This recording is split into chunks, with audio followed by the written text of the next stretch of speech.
there's no backing up. This is all straightforward. I like it. And Yeah, that's and good. As a leader, my motto with my people was always, your world is only as big as you make it. So I always loved the Da Vinci's, the sort of guy in the bubble. But I always saw it as a leader, it's more of a 360-degree bubble. Like your job, if you're really good at your job, you're pushing the boundaries in all directions. No doubt about it. I think the people who are willing to let the job sort of shrink down to them are the ones that aren't ultimately successful.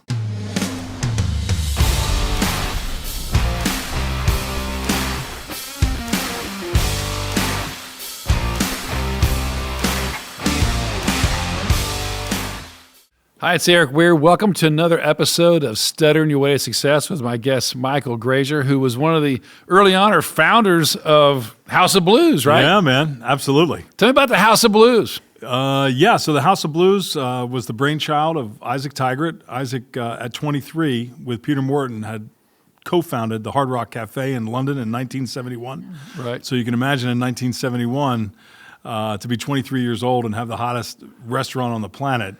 Yeah. In a time where little Lord so-and-so would be sitting next to a butcher, sitting next to a baker, who was sitting next to Jimi Hendrix. It just didn't exist anywhere in the world. Right. First That's time. Exciting. So he sold his half of the House of Blues, and I'd worked my way up. I went out and ran some nightclubs, and then he started up House of Blues, and he hired me to be the GM and director of training. So from there, we started our path to world conquest. Training, what's that like? I mean, how do you train people for the House of Blues? Is it communicating the brand? How do you represent us, the history? Yeah, it's a brand and culture endeavor. I think with Isaac was a tremendous storyteller, found ways to weave human values into the business. Love, peace, truth, righteousness, and nonviolence were all part of the mission statement. And so, with us, then our job was to find ways to incorporate that into the training, and create touch points and storytelling around it. Right. Isaac was great on mythology and great on this over-the-top kind of personality. And so it was important for us to sort of harness that, kind of push some of the, maybe the darker side away. Right. And really embrace the values. And I think we did a good job with that. Well, fantastic. So, how many locations did the House of Blues have at one point? We were up to 13. I think there's 12 now. Oh, wow. Fantastic. Yeah, Live Nation owns it and is keeping it going, keeping it rolling. And Live Nation, I mean, they're everywhere. They're ticket sales, everything else like that. So how does that work? So Live Nation merged with Ticketmaster, I think about 15 years ago. Right. It was about 3 years after they purchased us at House of Blues.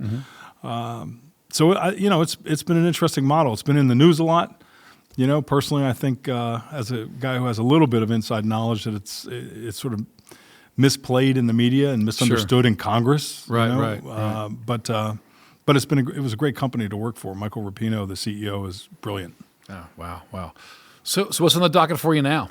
So I walked away from my career with Live Nation to build a club in Greenville, South Carolina. Really? Tell me about that. Yeah, so I have a lease over on 401 Rhett Street, right over by the ballpark, right behind the Cigar Warehouse.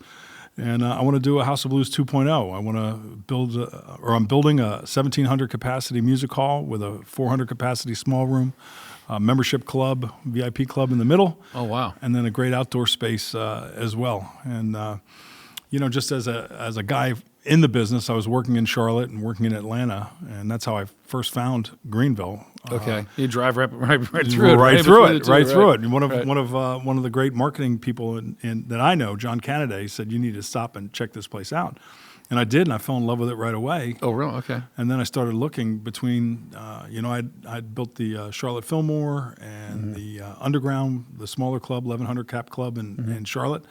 And I had a long history with the Tabernacle and Buckhead Theater and the Roxy. And I started looking. Okay. There's over 700 unique bands that were just driving right by Greenville on 85 between those 5 clubs. Oh, my word. So the idea that, Greenville it needs a club. It's always been part of the city charter.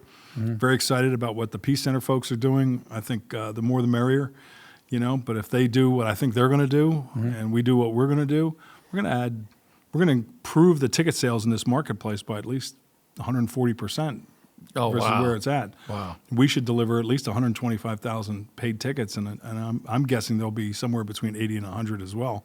Gee, The market last year as a whole only Yeah. sold 500,000 tickets. Wow. So we're talking about 200,000 plus. So how does music impact culture, or how does culture impact music? I mean, Yeah, I think it's the yin and the yang. I think Right. together. I believe. I think was it? I think it was Da Vinci that talked about important part of city planning was actually music was a very important part. I know Yeah. it's important to you too. Sure, absolutely. I mean, just as a fan of Jet, Yeah. I've been touring the country trying to find the next Jet play. So There you go. know. Yeah. yeah. But excited to be here. But I think music it helps bring culture to light. I think it also helps sort of point a direction for where society is going. At the end of the day, at a minimum, it's very entertaining. Yeah, no doubt about We all it. need to be entertained. So with COVID, and that's the reason I wrote the book, Who's Eating Your Pie. Now we're doing the 30,000 Entrepreneurial Challenge to encourage people to get out and take risk and try things. But COVID really, you saw a lot of depression, separation anxiety, fearfulness, et cetera.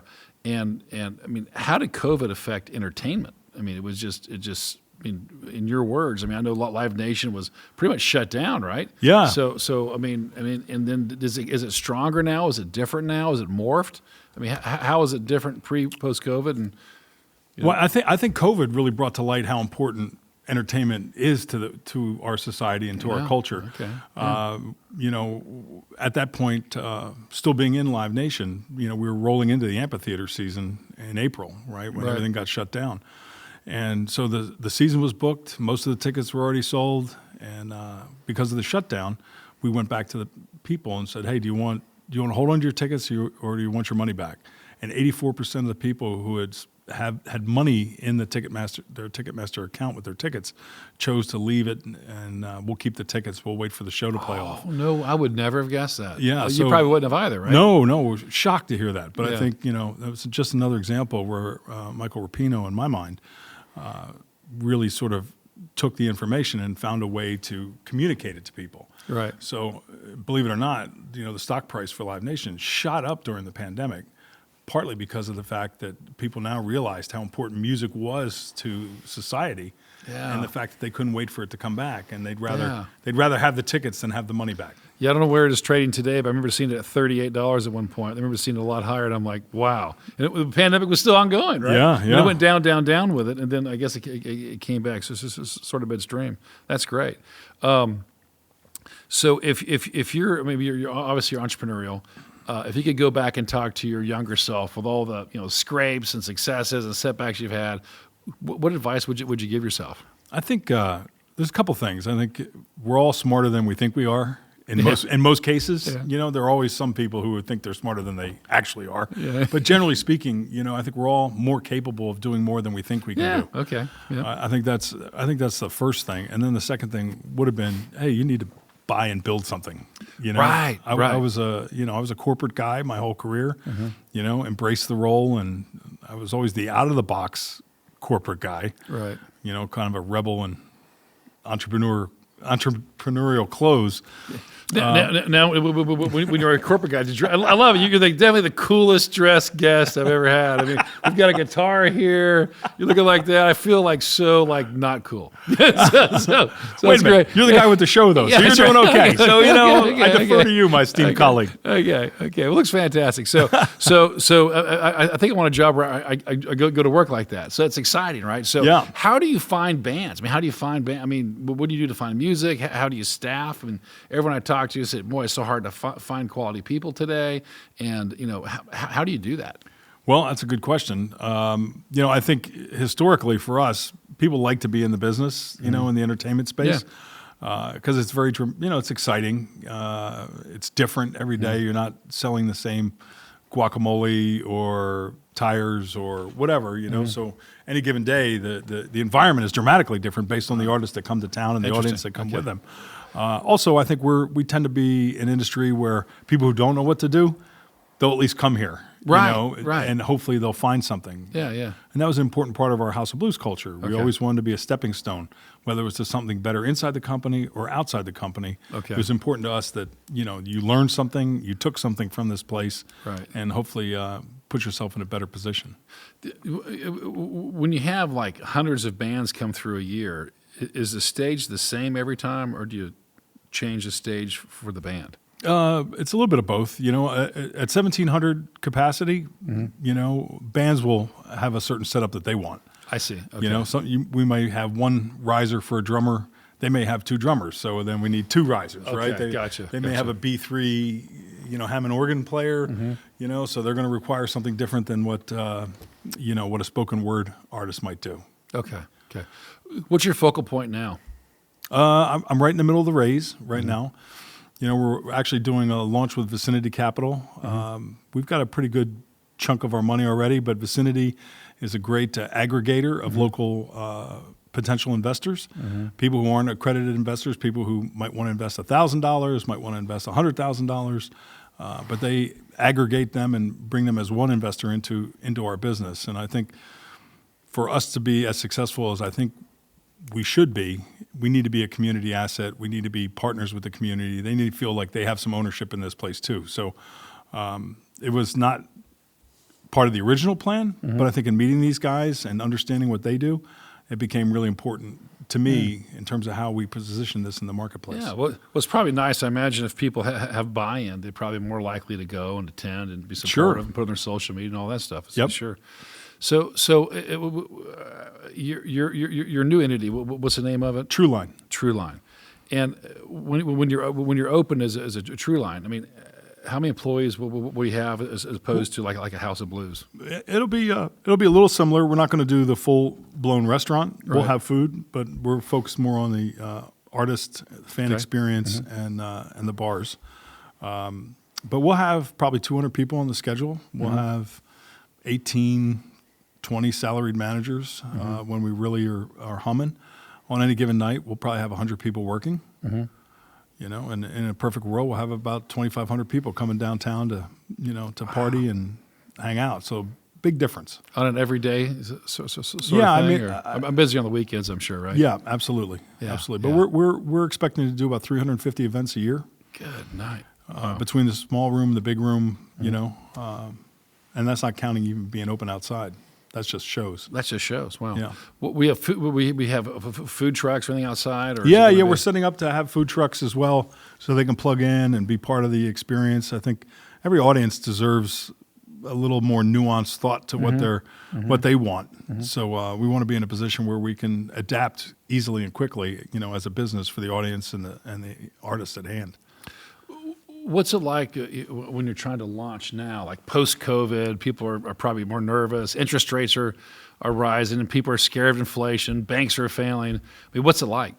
You know, it's been really interesting. If I could talk to my earlier self, Yeah. you know, I would have said, "Hey, learn this a little bit sooner." Right, You know, right, I mean, because this is this part of what I'm going through right now is a first for me. You know, Right. I've been a corporate guy, so you know there are a lot of resources available within the corporation. Sure. Even when we started House of Blues, we still had 25 people of varying specialties in the Right. in the business. So. But it's exciting, on the other hand, and it's also something where I keep reminding myself there's no backing up. This is all straightforward, I you like know. it. And, Yeah, that's and good. as a leader, my motto with my people was always, you know, your world is only as big as you make it, you know. So I always love the Da Vinci's, you know, the sort of guy in Right, the bubble. right, But right, I always right. thought as a leader, it's more of a 360-degree bubble. Like your job, Right. if you're really good at your job, you're pushing the boundaries in all the way around. direction. No doubt about it. I think the people who are willing to let the job sort of shrink down to them Right. are the ones that aren't ultimately successful. That's true. That's true. So when I have people on the show, I always love to talk about, you know, on Sitting Way to Success, we talk about setbacks. And oftentimes during setbacks, there's a thought, man, this is hard, or it's always going to be hard, if I find, or I want to quit. Have you ever gotten to the point where you're like, I'm done, I'm out of here, I want to quit? And you're like, oh, well, you know, you stop and you change your mind. If so, what was that like? And what did you learn in the process? Yeah, I think, early in my House of Blues, career, I became a believer that the foundation rooms, which was the membership club, private membership club that we had within House of Blues, I started to learn that, I think New Orleans can support it. And I was talking with Doug earlier just about Mardi Gras, and so I'd been through a couple Mardi Gras in New Orleans where there's, 20,000 people that are spending somewhere between $4 and $10 grand to get on a float and buy up beads and just throw beads for hours in costume and then go to a ball afterwards. Right. So I started to realize I think I can sell $500, $2,000 memberships, in this market. That's why I should. Okay, so okay, And if you're a member, if I want to be a member, it sounds fantastic. How do I learn more about what you're doing? Yeah, we're going to be posting some stuff here very shortly. I think by the time this airs, you'll have all of our goodies. Okay. So I think we'll have it up. And I'm Michael Grozier, Grozier. And Yep. I'm on LinkedIn. People can find me there. And, Okay. And there'll be more links to what we're doing for sure. Great. How's entertainment changing now? We're involved in Topgolf, and we're seeing some things change there. How do you see it changing? Well, there's been a variety of changes. I think first, post-pandemic, there were two significant changes. I think one, just going to cashless business. Yeah. Per caps went up about 15%. And then people coming out in the beginning of the pandemic also tended to be a little more of the party folk. People who were conservative weren't coming out yet. Yeah, that's right. That makes sense. Yeah, they were concerned about their safety. They were concerned about what was going on. Sure. So they stayed out. So I think the cashless taking hold, I think, was a big change because it's pretty much everywhere now. And the efficiencies that come with the business, as well as loss prevention that come with that, are significantly changing the business. Product cost is up though, so prices are generally much higher than they used to be. And then I think the no-show rate, drop count as we call it, it's still somewhere between 8 and 12%, depending on the size of the building. Oh, really? Which is really surprising because people Yeah. bought the ticket and then chose not to show up. Now, And tickets are how much again? in the business that we're building here, it'll probably be an average of $28. That's a lot to walk away from for most people. Yeah. It's $60, right? Yeah, Plus fees and everything else. Right. But I think there's some of it's the secondary market, where people are hedging their bets. They're buying tickets that they ultimately can't get rid of. Okay. And then I think that it is still people who are like, I lost the babysitter, or I can't. Well, that makes sense. Yeah. yeah, or there's a big thing on TV or Yeah. something. Some movie just opened. They decided they would rather do that. Who are your mentors? Isaac Tigert is my hero. He started, as I mentioned earlier, he started House of Blues or Hard Rock at 23. And started House of Blues. He would have been in like early 40s at that point, and for me, I was always a creative person and didn't know it. Interesting. Yeah. It wasn't until I was about 30 that I threw a bunch of Myers-Briggs tests. Right. All the things you get in a corporation. Yeah. Where I started to learn that, I really hate this job, right? yeah. Well, and then, also my strength and my skills are not sort of crazy ideas in my mind. It's actually a skill. It's whatever gifts that I was given. Right. Creativity was one of them. And I always saw creativity as something like you needed to be able to paint an apple to scale or draw a hand. That's a good point. Yeah. I always saw art, sort of differently. And but with House of Blues and outsider art and folk art, which is mostly self-taught artists, and the fact that people can make a living at that, Nice. And in most cases with the outsider art and folk art, they were doing it more because they had to create, they had to do something. Right. They were compelled in some way, shape, or form to create. So for me, that was like another sort of eye-opener. And then Isaac was always very big about unity and diversity and take time to be kind and a lot of these phrases. But when you actually sort of lean into it and try to live by it, they're really good. Right. One of the early things, though, sort of mistakes. I thought I was, open-minded and accepting and things like that. And I had this one troublesome waitress one time that got burned by these hibachis that we used to carry around. Oh, wow! And she had a blister on her forearm that was about a quarter, sized. And I just was like, I was so over her, and I was just, Right. you know, like, enough. Oh, I've broken 7 bones. Like, this Right, is a blister. right, Like, right, knock it off. right. But then you start, then it hit me that, Unity University is also accepting people who can't take pain. Right. Right. Just because you can take pain doesn't make you a better person. Right. It just means you can take pain. Right. So there's a lot of things like that were like really profound lessons for me That's as a leader. Okay. Yeah. Wow. If someone's listening to this show and they're like, man, this sounds like super interesting. Maybe I'm even a corporate job and I'm creative and I really want to do something artistic and I want to do, what advice would you have for somebody like that? I think take the plunge. Yeah. Take the plunge. I mean, it gets hard. I think when you get married and then you have a family and, you've got to take care of people. But I think when you're young, try it all, sample it all. The other thing I tell people who maybe are young, don't wait for the perfect job. You can't climb a ladder till you get on the ladder. Oh, that's a good point. Wow. So that's a very good point. Whether you're one rung below where you think you ought to be, you're better off on the ladder than not on the ladder waiting for that rung to open up. No doubt about it. So when you set goals, I mean, obviously you've given us a lot of thought. So how are there a process you go through, or you start with a dream and try to work your way back, or what do you try to do? Yeah, dream's a big part of it. And then Michael Rapino, who I mentioned earlier, the CEO of Live Nation, one time he told me, if you can't count it, it doesn't matter. Okay. And so, often we all deal with people who say, how are things going? Great. Okay, what does that mean? Great versus yesterday?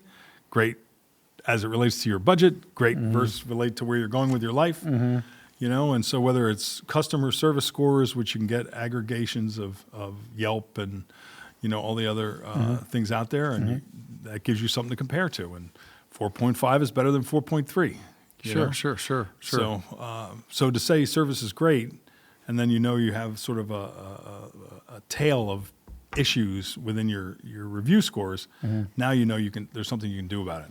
Right. Same thing with budgets. Same thing with making money. I think there's a little bit of science, a little bit of alchemy, a little bit of good fortune, and a lot of hard work. Goes into it. How about if you're at home now and you're thinking, man, I don't want to be in business. I want to be on stage. I want to be a band member. I mean, any advice for people who want to be in a band? And then how do you give people exposure? And I mean, if somebody decides to play there, or what's the process of going from your garage to a venue like yours to a stadium? Well, I always suggest to people, I think, one, don't be afraid of playing covers. There's a reason why those songs were great. They resonated with people, and I tell a lot of the young kids that are coming out, don't be afraid to play those songs. Don't be afraid to play songs of your heroes, because at the end of the day, if I like Eric Clapton, and you play an Eric Clapton song, I'm going to go, oh, he likes Eric Clapton. I like Eric Clapton. Right. Interesting. I think I like him. And so, because you're trying to build some sort of affinity, right? Okay. Somewhere along the line. Yeah. And so you may have a lot of great, unique material, but you still have to hook people. So that's one piece. So I think, don't be afraid to play covers, share with potential fans who your inspirations are, who matters to you, who doesn't necessarily, you don't have to love the artist, but if you love the song, that's something you can talk about and share with people. Sure. And then the second thing is you got to play. You can't, you just can't walk out on a stage, and you've been on stage, like how you were your first show versus how you were, say, your 20th show. Oh, very different. Very different. Yeah. So if you get an opportunity to put 200 shows up, you're going to learn a lot, about how to motivate an audience. What do I want to present as an artist? Right. Who are my fans? Who's showing up for these shows, and what are they looking for from me? Sure. And how do I not pander while still kind of keeping my artistic integrity? I think that's key. That's key. I hear somebody talk about they're really a new artist. They just want to play their own things, like you're saying. But I don't know that they have a sound that's largely accepted. So what you're saying makes a lot of sense. We have comedy acts or just music? Oh no, we'll do comedy too. Okay. Comedy's never been bigger, and I think to a large degree it's because people want to laugh right now. They want to think, right, or not think in some cases. Right, just enjoy. Right. So Will that be a different? Are tickets a different cost for comedy or versus music? Are they all about the same? it varies. I mean, the artist drives the ticket price. What it costs to get the artist into your town. In the industry, the artist generally walks with somewhere between 80 and 100% of the door. Sure. That's if you sell most of the tickets. Oh no, that much really? Oh Wow. yeah. Wow. And if you don't sell all the tickets, It's bad, right? Yeah, you can lose a lot of money quickly. Wow.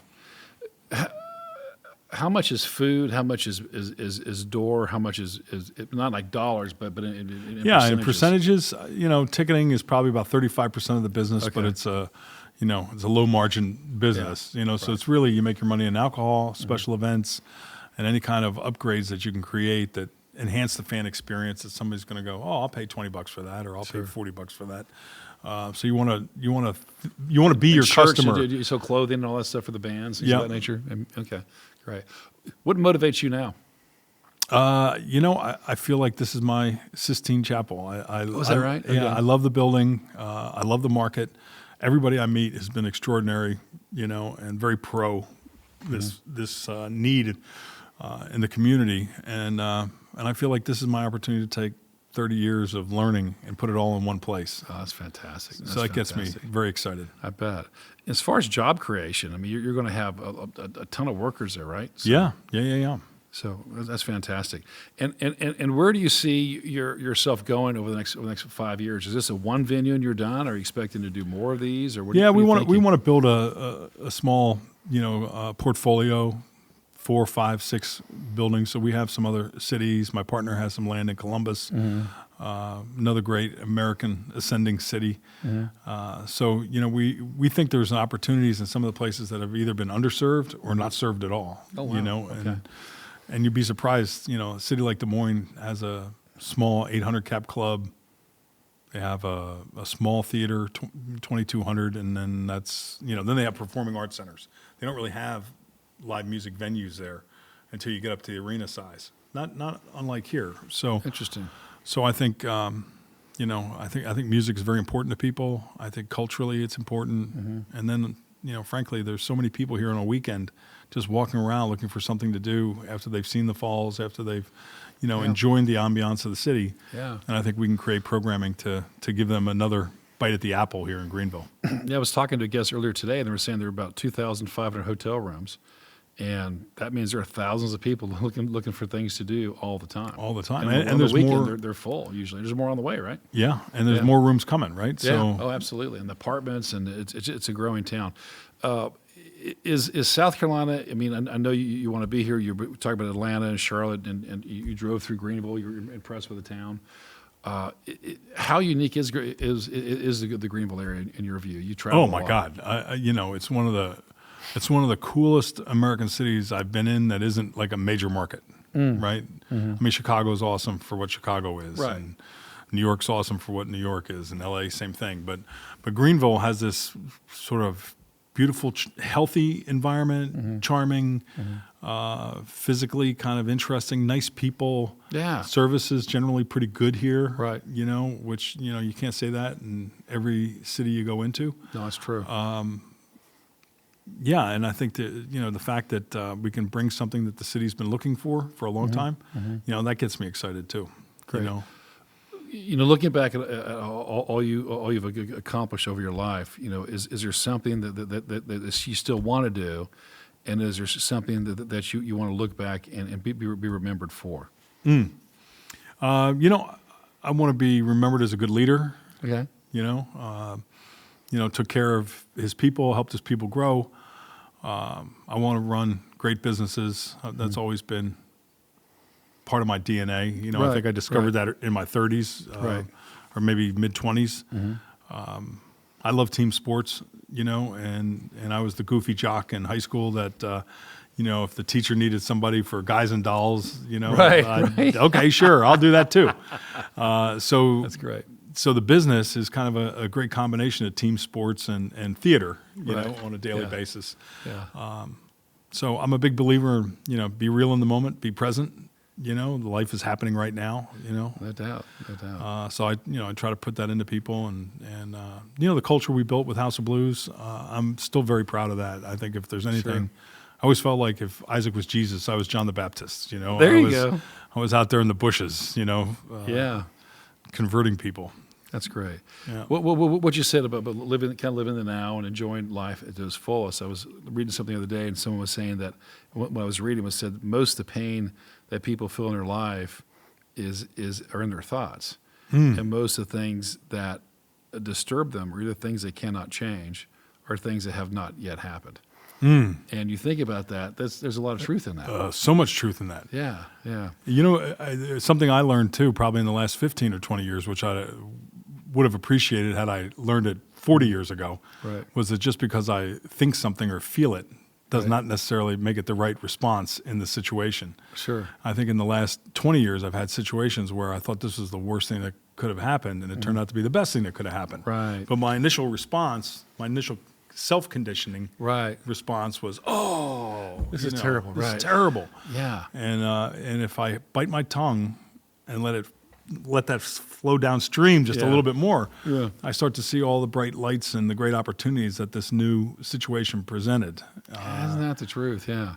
I've heard it so often with COVID, people like, I lost a job or this happened. Or I lived in Fayette County, Georgia, and when the air traffic controllers went on strike, a lot of them got laid off. Well, it wasn't a good result for everybody, but some of them like founded big businesses and things went fantastic for them. What you said is not always what you think it is. Yeah.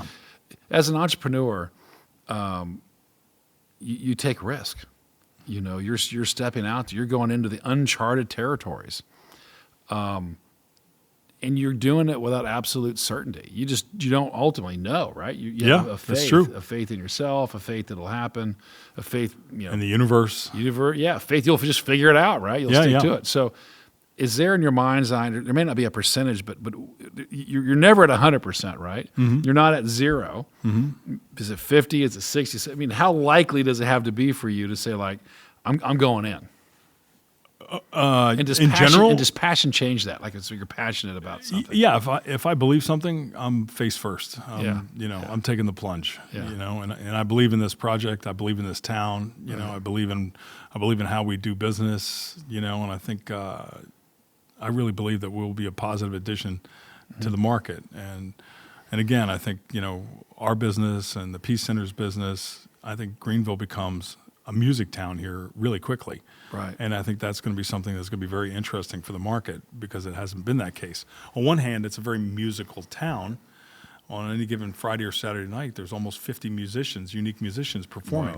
Wow. I did not know that. That makes sense. Though, I got yeah. that from John Sterling. Okay. But, yeah. yeah, so 50 musicians, whether they're busking, you know, on the street or Yeah. they're playing at halls in the restaurant right. or whatever. So that's a lot of working musicians. It is. And then on the other hand, there's a lot of musicians that are waiting to get in the queue, I think, you know, Yeah. or looking for another place to play, another place to get paid. And I think that's the other sort of under the covers thing about this, you know, the business that I'm starting. We'll probably employ 200 musicians over the course of a year, Gee whiz, maybe that's great. more. Yeah. You know, private parties, outside on the patio, opening for other bands.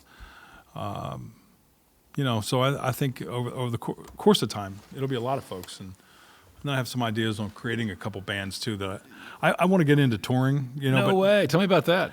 well, I just think one of the things that coming out of a big company, you know, we were a little bit more, we're the trucking company that brings the produce from the farm, you know, to the market. Sure. You know, but if there's no product, then all you Right. got is a bunch of trucks. Right. You know, so from my perspective and growing up, you know, playing regionally used to be a really big deal, and developing a fan base in a region, and going from selling 100 tickets to 200 to 500 to 1,000 requires building an audience. And how do you build an audience? Where you got to keep playing. You know, so that idea, coupled with all the great sort of regional venues there are, you know, in this Right. within a 2 or 3 hour drive, Right. you know, is extraordinary. So, you know, can we create some sister clubs where, hey, this band just sold 350 tickets, we'll support them, but let's get them into Athens and play the 40 watt, you know, Yeah, maybe we'll even underwrite it, you know, Yeah, that's or exciting. invest in the band until they get to a certain point. And I just think that